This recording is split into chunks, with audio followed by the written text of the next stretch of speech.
गुरुकुल नहीं जा पा रहे हैं तो गुरुकुल को घर ले आइए। और ऐसे बहुत सारे मॉडल हैं हमारे पास जहां मैंने देखा कि माता पिता ने घर पे ही बच्चों के लिए ऐसा वातावरण पैदा कर दिया।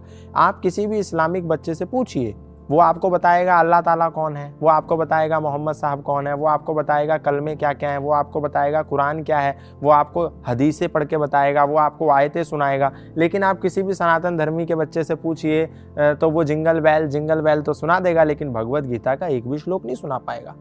अब आप कह रही हैं कि बच्चे क्या जानने चाहिए? पहले तो माएँ जाने, माता निर्माता भवती। माता अच्छी होगी, माता जानती होगी, तभी तो वो बच्चों को पढ़ाएगी। माता यदि टिकटॉक पर वीडियो बना करके डांस करेगी तो बच्चों से हम ये अपेक्षा नहीं कर सकते कि वो हनुमान चालीसा आपको पढ़ करके सुना देंगे, है ना।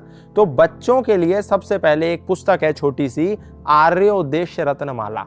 ये पुस्तक जो है इसमें 100 डेफिनेशंस हैं। जैसे पहली डेफिनेशन धर्म की, दूसरी डेफिनेशन अधर्म की, तीसरी डेफिनेशन ईश्वर की, चौथी डेफिनेशन विद्या की, पांचवी अविद्या की। ऐसे सारे जो मूल सनातन संस्कृति है उसकी जो मुख्य परिभाषाएं हैं, वेदोक्त परिभाषाएं हैं, सत्य आधारित परिभाषाएं हैं, विद्या पर आधारित परिभाषाएं हैं और ज्ञान आधारित परिभाषाएं हैं, वो आर्योद्देश्य रत्नमाला में है। आपके बच्चे को पता होना चाहिए कि धर्म क्या है, उसको पता होना चाहिए ईश्वर क्या है, उसको पता होना चाहिए सत्य क्या है, उसको पता होना चाहिए स्वर्ग क्या है, उसको पता होना चाहिए नरक क्या है, उसको पता होना चाहिए पाप क्या है और पुण्य क्या है, ताकि उसको संसार में, इस समाज में कोई भी ढोंगी, कोई भी पापी, कोई भी दुराचारी, कोई भी अत्याचारी उसको ठग ना पाए।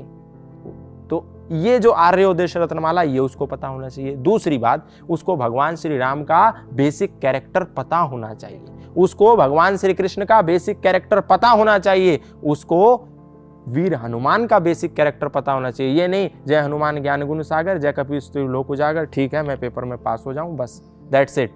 ये नहीं उसको कि हनुमान जी पर लाल सिंदूर लगाया हो गया, ये नहीं कि राम लक्ष्मण जानकी जय बोलो हनुमान की हो गया, ये नहीं कि राम जी के आगे माथा टेक दिया लेकिन राम जी कौन थे पता ही नहीं।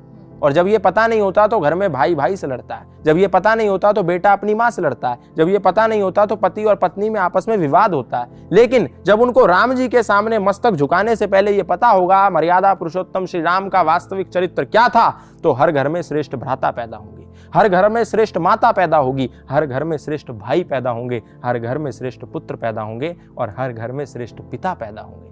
तो हर नौजवान को, आपके हर बच्चे को कम से कम भगवत गीता के 50 श्लोक आने चाहिए, उसको हनुमान चालीसा आनी चाहिए, उसको आपके पूर्वजों का चरित्र पता होना चाहिए। क्योंकि नहीं पता होगा तो कोई भी बोलेगा जाओ 9 गजा पीर पे चादर चढ़ाओ, आपके बच्चे को पता ही नहीं, क्योंकि वो तो राम को, हनुमान को, कृष्ण को और 9 गजा पीर को, गाजी बाबा को और मोइनुद्दीन चिश्ती को, सबको एक ही श्रृंखला में रखता होगा।